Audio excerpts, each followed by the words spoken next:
तो हेलो बच्चों, स्वागत है आपका हमारे यूट्यूब चैनल पर। जैसा कि आज देख सकते हैं, आज हम लोग ये जो बोर्ड परीक्षा की जो तैयारी है, एक नंबर लाए हैं क्लास 10th के लिए। सोशल साइंस का है, ठीक। सोशल साइंस का सामाजिक विज्ञान का ऑब्जेक्टिव क्वेश्चन है, बहुत ही अच्छा क्वेश्चन है। चैप्टर 1 का है, ठीक। चैप्टर 1 का एकदम इससे जो है ना बाहर आपको नहीं पूछेगा, ठीक है। ये इस चैप्टर को कर लीजिए। इस चैप्टर से बाहर अगर क्वेश्चन, इस चैप्टर से क्वेश्चन भी आएगा तो ये जो क्वेश्चन करवा रहे हैं ना, इसी के अंदर में आएगा, इससे बाहर नहीं आएगा। तो बोर्ड परीक्षा तैयारी के लिए नंबर 1 है, एकदम प्रीवियस ईयर क्वेश्चन है, कोई दिक्कत वाली बात नहीं है, ठीक है। कक्षा 10th के लिए सोशल में सामाजिक विज्ञान है, यूरोप में राष्ट्रवाद, फर्स्ट चैप्टर है, ठीक। इसका ऑब्जेक्टिव अभी शुरू करेंगे। देखिए, और ये जो है सो सामाजिक विज्ञान का, आपका विज्ञान का, उसके बाद फिर जियोग्राफी का जो है, भौगोलिक का, सब इस चैनल में आपको वीडियो भी प्रोवाइड किया जाएगा, ठीक है। और एकदम सटीक प्रोवाइड किया जाएगा, एकदम बहुत ही अच्छा वीडियो है। एक बार देखिए, इन्हें पढ़िए और एग्ज़ाम अच्छे से देने जाए, ठीक। ये चैप्टर होने के बाद अगला चैप्टर प्रयास करेंगे कि उसका भी बहुत ही मजबूत, एकदम अच्छा क्वेश्चन लेके आप लोगों के सामने आए। तो चलिए शुरू करते हैं। फर्स्ट क्वेश्चन क्या बोल रहा है बच्चों? फर्स्ट क्वेश्चन बोल रहा है कि देखिए, ये जो फर्स्ट क्वेश्चन है आपका, बोल रहा है कि इटली तथा जर्मनी वर्तमान में से किस महादेश के अंतर्गत आते हैं? तो इटली और जर्मनी किस महादेश के अंतर्गत आते हैं? इसका जो है सो करेक्ट ऑप्शन हो जाएगा यूरोप। आप देख सकते हैं, यूरोप में राष्ट्रवाद ही ये जो है चैप्टर का नाम है। तो जो इटली और जर्मनी है, वर्तमान मतलब अभी के समय में जो है ना यूरोप महादेश के अंतर्गत आते हैं, ठीक। फर्स्ट का हो जाएगा ऑप्शन नंबर सी सही उत्तर। दूसरा देखिए, दूसरा क्या बोल रहा है, जो इम्पोर्टेंट होगा मैं वो इम्पोर्टेंट लिख दूंगा, उसे आप अच्छे से देख लीजिएगा, ठीक है। जो इम्पोर्टेंट होगा मैं इसमें लिख दूंगा कि हाँ ये इम्पोर्टेंट है, ये अच्छा क्वेश्चन है, इसे आप जरूर याद रखिएगा। दूसरा क्वेश्चन क्या बोल रहा है बच्चों? देखिए, दूसरा क्वेश्चन बोल रहा है कि फ्रांस में किस शासन वंश की पुनः स्थापना वियना कांग्रेस द्वारा की गई थी? पहला ऑप्शन दे दिया हुआ है हैप्सबर्ग, दूसरा दिया हुआ है अर्लालिया वंश, तीसरा बुर्बो वंश, और चौथा दिया हुआ है जाराशाही, ठीक है। तो इसका जो सही उत्तर होगा, इसका सही उत्तर हो जाएगा बुर्बो वंश, ठीक है। फ्रांस में किस शासन वंश की पुनः स्थापना की गई थी? तो इसका दूसरा जो, इसका जो आंसर हो जाएगा वो हो जाएगा बुर्बो वंश, ठीक। आगे देखिए, बोल रहा है कि तीसरा, मेजनी का संबंध किस संगठन से था? मेजनी का संबंध किस संगठन से था? पहला दिया हुआ है लाल सेना, फिर दूसरा दिया हुआ है कार्बोनरी, तीसरा दिया हुआ है फिलिक हेटरिया, या चौथा दिया हुआ है डाइट दिया हुआ है। तो मेजनी का संबंध कार्बोनरी से था, ठीक है। ऑप्शन नंबर बी इसका सही उत्तर हो जाएगा, मेजनी का संबंध कार्बोनरी से था।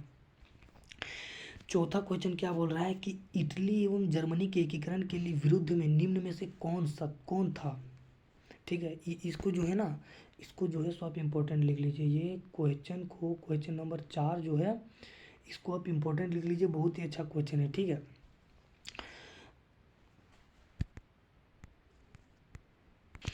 ठीक, इसको इम्पोर्टेंट लिख लीजिए। देखिए, बोल रहा है कि इटली एवं जर्मनी के एकीकरण के विरुद्ध निम्न में से कौन सा था? तो इसका जो सही उत्तर हो जाएगा ऑप्शन नंबर सी, ऑस्ट्रिया। कौन था? ऑस्ट्रिया। इटली और जर्मनी के विरुद्ध में था ऑस्ट्रिया। देखिए, मैथ का जो है ना, थोड़ी देर में भी उसका भी चर्चा करेंगे, पहले इसको कर लेते हैं। ये मैथ आप लोगों को करवा देंगे, इसमें ऑब्जेक्टिव जो है सो VBI क्वेश्चन करवा देंगे, मैथ का भी निकालेंगे। उसमें से 5 नंबर का जो क्वेश्चन है, एकदम वही जो मरवाएंगे वही टिक आएगा, वही आएगा, जो टिक मरवाएंगे वही आएगा, उससे बाहर नहीं आएगा, ठीक है। 5 नंबर का क्वेश्चन टिक मरवा देंगे आप लोगों को, एकदम वही करके जाना है आप लोगों को, उससे बाहर नहीं आएगा 5 नंबर का। 5वां नंबर क्वेश्चन क्या बोल रहा है कि काउंट काबूर को विक्टर एमेनुएल ने किस पद पर नियुक्त किए थे? 5वां नंबर ध्यान दीजिएगा, बोल रहा है कि काउंट काबुल ने विक्टर इमेनुएल ने किस पद पर नियुक्त किया था? तो इसका जो दिया हुआ है ऑप्शन नंबर है सेनापति, फ्रांस में राजदूत, या प्रधानमंत्री, या गृह मंत्री। तो इसका सही उत्तर हो जाएगा प्रधानमंत्री। काउंट काबूल या किमिलुदी काबूल को विक्टर इमेनुएल ने किस पद पर नियुक्त किया था? तो प्रधानमंत्री पर, ठीक। गैरिबाल्डी पेशे से क्या था? गैरिबाल्डी पेशे से क्या था? तो इसका सही उत्तर हो जाएगा नाविक। नाविक, ठीक, इसका नाविक गैरिबाल्डी, इसका जो है सो सही उत्तर हो जाएगा नाविक, ऑप्शन नंबर डी, ठीक। उसके बाद देखिए, जर्मन राइन राज्य का निर्माण किसने किया था? ऑप्शन नंबर 1 है लुई 18वां, नेपोलियन बोनापार्ट, या नेपोलियन द्वितीय, या बिस्मार्क। तो जर्मन राइन राज्य का निर्माण जो है सो नेपोलियन बोनापार्ट ने किया था, ऑप्शन नंबर बी इसका सही उत्तर हो जाएगा, ठीक। जोल्वेरिन कैसी संस्था थी? क्रांतिकारियों की, व्यापारियों की, विद्वानों की, पादरी एवं समांतनों की, ठीक है। तो इसका जो सही उत्तर हो जाएगा, जोल्वेराइन एक व्यापारियों की संस्था थी, ठीक। अगला चैप्टर भी निकालेंगे, चैप्टर 2, उससे जो है ना क्वेश्चन बहुत पूछता है। चैप्टर 2 से जो है सो एग्जाम में क्वेश्चन लगभग आपका सॉरी बच्चों, तो इसका जो है सो ऑप्शन नंबर 2 हो जाएगा। रक्त एवं लौह, देखो इसको जो है ना, इसको आप इम्पोर्टेंट कर लीजिए। क्वेश्चन नंबर 9 को जो है ना, जो क्वेश्चन नंबर 9 दिया हुआ है, इसको आप इम्पोर्टेंट कर लीजिएगा, ठीक है। बोल रहा है कि रक्त एवं लौह की नीति का अवलंबन किसने किया था? तो ऑप्शन नंबर ए दिया हुआ है मैत्सनी, दूसरा हिटलर, तीसरा बिस्मार्क, या विलियम प्रथम। तो इसको आप लोगों को पता होगा कि इसका जो होगा सही उत्तर सो बिस्मार्क होगा। लौह एवं रक्त नीति का अवलंबन किसने किया था? बिस्मार्क ने किया था। फ्रैंकफर्ट की संधि कब हुई? इसको भी याद रखिएगा, फ्रैंकफर्ट की संधि कब हुई? तो 1864 ईस्वी में, 1866 ईस्वी में, 1870 ईस्वी में, 1871 ईस्वी में। इसका सही उत्तर हो जाएगा ऑप्शन नंबर डी, 1871 ईस्वी में। फ्रैंकफर्ट की संधि 1871 ईस्वी में हुई थी। नेपल्स की क्रांति कब हुई थी? नेपल्स की क्रांति कब हुई थी? 1820 ईस्वी में, 1821 ईस्वी में, 1822 ईस्वी में, 1823 ईस्वी में। इसका सही उत्तर हो जाएगा ऑप्शन नंबर बी, 1821 ईस्वी में, ठीक। क्वेश्चन नंबर 13 क्या बोल रहा है कि यूनान को एक स्वतंत्र राष्ट्र घोषित किया गया था? तो ऑप्शन नंबर ए दिया हुआ है 1835 में, 1832 ईस्वी में, 1842 ईस्वी में, 1830 ईस्वी में। तो इसका सही उत्तर क्या हो जाएगा? 1832 ईस्वी में यूनान को 1832 ईस्वी में स्वतंत्र राष्ट्र घोषित किया गया था, ठीक। आगे देखिए, बोला कि कार्बोनेट संगठन किस वर्ष हुआ? ये सब जो है ना डेट आपको थोड़ा डिफिकल्ट होगी रखने का, लेकिन आप रोज़ इसे पढ़ेंगे ना, कोई भी चीज़ को आप रोज़ पढ़ते हैं, आप 5 ही मिनट पढ़िए, लेकिन पढ़िए, रोज़ पढ़िए, जल्दी याद हो जाएगा और आपको कई दिनों तक याद रहेगा। कार्बोनेट संगठन किस वर्ष हुआ था? तो 1832 ईस्वी में, 1815 ईस्वी में, 1810 ईस्वी में, और 1831 ईस्वी में। तो इसका सही उत्तर क्या हो जाएगा? ऑप्शन नंबर सी, 1810 ईस्वी में। एड्रियानोपुल की संधि कब हुई थी? तो इसका सही उत्तर क्या हो जाएगा? 1829 ईस्वी में। एड्रियानोपुल की संधि कब हुई थी? 1829 ईस्वी में। एड्रियानोपुल की संधि किन दो देशों के बीच हुई? ये तो हुई थी 1829 ईस्वी में, लेकिन किसकी और किसके बीच हुई थी, और किन दो संधि के बीच हुई थी? तो तुर्की रूस, गलत। यूनान पोलैंड, यस, हाँ, सॉरी, इसका सही उत्तर हो जाएगा तुर्की रूस, सॉरी, इसका सही उत्तर हो जाएगा तुर्की रूस, ऑप्शन नंबर ए, तुर्की रूस। सेडान का युद्ध किसके बीच हुआ था? प्रसा और ब्रिटेन के, ब्रिटेन और प्रसा के, फ्रांस के, या फ्रांस और प्रसा के, या प्रसा और रूस की?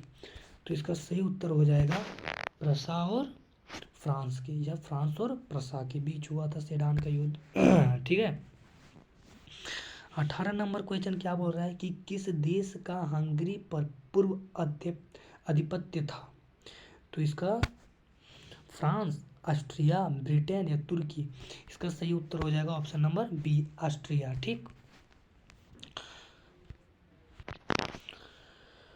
19 नंबर क्या बोल रहा है कि पोलैंड के विद्रोह को किसने कुचल दिया? तो इसका सही उत्तर क्या हो जाएगा? रूस ने पोलैंड के विद्रोह को कुचल दिया।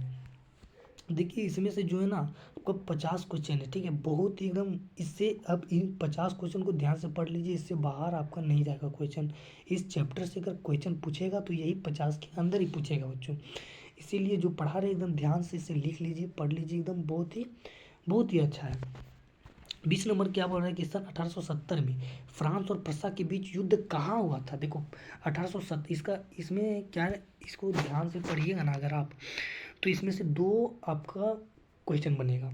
एक तो फ्रांस और प्रसा के बीच युद्ध कब हुआ था, तो 20 देखो 1870 में हुआ था, सन 1870 में हुआ था। अब बोल रहा है कि कहाँ हुआ था, तो कहाँ हुआ था, सेडोन में हुआ था। इसका सही उत्तर क्या हो जाएगा, इसका सही उत्तर सेडोन हो जाएगा। ठीक है, ऑप्शन नंबर ए हो जाएगा। 21 नंबर क्या बोल रहा है कि यूरोप वासियों के लिए किस देश का साहित्य एवं ज्ञान विज्ञान प्रेरणा स्रोत रहा। इसका सही उत्तर क्या हो जाएगा, ऑप्शन नंबर बी, यूनान। इसका सही उत्तर क्या हो जाएगा, ऑप्शन नंबर बी, यूनान हो जाएगा। 22 नंबर क्या बोल रहा है कि युवा इटली संस्था का विकास किया, किसने किया, मेज़नी ने। किसने किया, मेज़नी ने। बिस्मार्क निम्न में से क्या था, तो कूटनीतिक। बिस्मार्क क्या था, कूटनीतिक। इसको भी थोड़ा इंपॉर्टेंट आप लिख लीजिएगा। ठीक है, ये जो है सो इम्पोर्टेंट, इसको भी लिख लीजिएगा। सोर्डेनिया पिडमाउंट का शासक कौन था, देखिए तो नेपोलियन तृतीय, काउंट काबो, या विक्टर इमैनुअल, या विलियम प्रथम। तो इसका सही उत्तर क्या हो जाएगा, ऑप्शन नंबर सी। इसका सही उत्तर हो जाएगा option number C, Victor Emmanuel. इसको भी आप इम्पोर्टेंट लिख लीजिए। 24 नंबर अभी तक का सबसे अच्छा क्वेश्चन है। यूनानी स्वतंत्रता आंदोलन के दौरान कौन ब्रिटिश कवि शहीद हुए, तो Lord Byron. Lord Byron option number इसका सही उत्तर हो जाएगा। जुलबरैन की स्थापना किस राज्य ने की, जुलबरैन की स्थापना किस राज्य ने की, तो इसका सही उत्तर हो जाएगा प्रसा। प्रसा ने जुलबरैन की स्थापना की। हंगरी की भाषा क्या थी, हंगरी की भाषा क्या थी, इसका सही उत्तर हो जाएगा मैमार। मैमार जो है तो हंगरी की भाषा थी। 28 नंबर क्या बोल रहा है कि यूनान के स्वतंत्रता संग्राम में किसकी पराजय हुई। जो यूनान की जो स्वतंत्रता संग्राम हुई इसमें से कौन हार गया, तो तुर्की। इसका सही उत्तर हो जाएगा ऑप्शन नंबर बी, तुर्की। मारियान किस देश की राष्ट्रवाद की प्रतीक थी, मारियान किस देश की राष्ट्रवाद की प्रतीक थी, option number A, France. France. 30 number क्या बोल रहा है कि यूरोपीय सभ्यता का पालना किसे कहा जाता है। इसको जो है ना आप इम्पोर्टेंट ले लीजिए ये क्वेश्चन को। क्वेश्चन नंबर 30, यूरोपीय सभ्यता का पालना किसे कहा जाता है, तो इसका सही उत्तर हो जाएगा यूनान को। किसे कहा जाता है, यूनान को। एक्ट ऑफ यूनियन किस वर्ष पारित हुआ, तो एक्ट ऑफ यूनियन 1688 में। कब पारित हुआ, 1688, ऑप्शन नंबर ए। 1789 की फ्रांसीसी क्रांति के समय वहाँ किस राजवंश का शासक था, तो इसका सही उत्तर क्या हो जाएगा, बूर्बो राजवंश का शासक था। ऑप्शन नंबर इसका सी हो जाएगा। ठीक। नेपोलियन संहिता किस वर्ष लागू की गई थी, तो नेपोलियन संहिता जो है सो 1804 में लागू की गई थी। नेपोलियन संहिता 1804 में लागू की गई थी। जर्मनी ने एकीकरण के लिए बिस्मार्क ने कितने युद्ध किए, ये बहुत इंपॉर्टेंट क्वेश्चन है। जर्मनी के एकीकरण के लिए बिस्मार्क ने कितने युद्ध किए, तो 3 किए थे। ठीक है। वियना अगला क्वेश्चन क्या बोल रहा है, अगला क्वेश्चन बोल रहा है कि वियना कांग्रेस में कौन राष्ट्रीय सम्मिलित नहीं था। ठीक है, तो ऑप्शन नंबर इसका सही उत्तर हो जाएगा ऑप्शन नंबर डी, जर्मनी। ठीक। 36 नंबर क्या बोल रहा है कि वियना कांग्रेस में पवित्र संघ की योजना किसने प्रस्तुत की, तो रूस ने। इसका सही उत्तर हो जाएगा ऑप्शन नंबर ए, रूस ने। 37 नंबर क्या बोल रहा है कि यंग इटली के संस्थापक कौन थे, यंग इटली के संस्थापक मैज़नी बोल सकती है, मैज़नी बोल सकती है। ठीक है, मैज़नी। फ्रांस के किस राजा ने कहा था कि अंग्रेजी राजा की भांति शासन करने की अपेक्षा लकड़ी काटना अधिक पसंद करूंगा, तो कौन कहे थे, चार्ल्स दसम ने। चार्ल्स दसम ने कहे थे। प्रसा का शासक कौन था, प्रसा का शासक कौन था, नेपोलियन बोनापार्ट था, नहीं। नेपोलियन तृतीय नहीं। विक्टर इमैनुअल नहीं। विलियम प्रथम था। प्रथा का शासक विलियम प्रथम था। ऑप्शन नंबर डी इसका सही हो जाएगा। यूरोप का मरीज किसे कहा जाता है, यूरोप का मरीज किसे कहा जाता है, तो तुर्की को। यूरोप का मरीज किसे कहा जाता है, तुर्की को। इसका ऑप्शन नंबर सी सही हो जाएगा। नेपोलियन ने जर्मनी में किस संघ की स्थापना की, तो देखिए यहाँ छूटा हुआ है राइन संघ जोल्वराइन, शुल्क संघ जोल्वराइन की स्थापना यहाँ होगा। ठीक है, इसको थोड़ा आप लोग लिख लीजिएगा। नेपोलियन जर्मनी में किस संघ की स्थापना की? शुल्क संघ जोल्वराइन की स्थापना की। किस संधि द्वारा स्वतंत्रता यूनान राष्ट्र की स्थापना हुई? तो ये इसका सही हो जाएगा ऑप्शन नंबर डी, इसका सही उत्तर हो जाएगा एड्रियानोपुल की संधि द्वारा। किस संधि द्वारा? एड्रियानोपुल की संधि द्वारा। यंग यूरोप की स्थापना किसने की थी? मैजनी ने। यंग यूरोप की स्थापना, यंग इटली, यंग यूरोप की स्थापना मैजनी ने की थी। नव गुएल्फ आंदोलन कहाँ हुआ था? तो इसका सही उत्तर हो जाएगा ऑप्शन नंबर ए, इटली में। नव गुएल्फ आंदोलन कहाँ हुआ था? इटली में। मेटरनिक कौन था? ऑस्ट्रिया का चांसलर। देखो ये क्वेश्चन अभी मिला है। मेटरनिक कौन था? ऑस्ट्रिया का चांसलर था। कार्बोनारी की स्थापना किस वर्ष हुई थी? कार्बोनारी की स्थापना किस वर्ष हुई थी? 1810 ईस्वी में कार्बोनारी की स्थापना हुई थी। उसके बाद क्या बोल रहा है कि 1830 की क्रांति के बाद फ्रांस में किस प्रकार का शासन स्थापित हुआ? 1830 के बाद जो फ्रांस की क्रांति हुई उसके बाद किस प्रकार का शासन शुरू हुआ? निरंकुश राजतंत्र। निरंकुश राजतंत्र। लाल कुर्ती नामक संस्था का गठन किसने किया था? तो इसका ऑप्शन नंबर डी हो जाएगा गैरिबाल्डी ने। लाल कुर्ती नामक संस्था का गठन गैरिबाल्डी ने किया था। राष्ट्रवाद की अवधारणा का जन्म किस घटना से माना जाता है? तो इसका ऑप्शन नंबर सी हो जाएगा फ्रांस की क्रांति। ठीक है बच्चों, ये बहुत ही अच्छा क्वेश्चन है। राष्ट्रवाद की अवधारणा का जन्म किस घटना से माना जाता है? फ्रांस की क्रांति से। रक्त और लोह की नीति किसने अपनाई? बिस्मार्क ने, फ्रेडरिक विलर चतुर्थ ने, विलियम प्रथम ने या गैरिबाल्डी ने? तो इसका सही उत्तर हो जाएगा बिस्मार्क ने। बिस्मार्क ने रक्त एवं लोह की नीति अपनाई। किस युद्ध के बाद जर्मनी का एकीकरण पूरा हुआ? सेडान का युद्ध। सेडान का युद्ध के बाद जर्मनी का एकीकरण पूरा हुआ। उसके बाद क्या बोल रहा है कि किस संधि द्वारा जर्मनी का एकीकरण पूरा हुआ? फ्रैंकफर्ट की संधि द्वारा। ये सब जो नीचे जो क्वेश्चन बहुत अच्छा दिया हुआ है, किस संधि द्वारा जर्मनी का एकीकरण पूरा हुआ? तो फ्रैंकफर्ट की संधि द्वारा। लास्ट और अंतिम क्वेश्चन क्या है बच्चों कि जर्मनी एवं इटली के एकीकरण के समय फ्रांस या फ्रांस दे दिया, फ्रांस का शासक कौन था? तो इसका सही उत्तर हो जाएगा नेपोलियन तृतीय, नेपोलियन 3।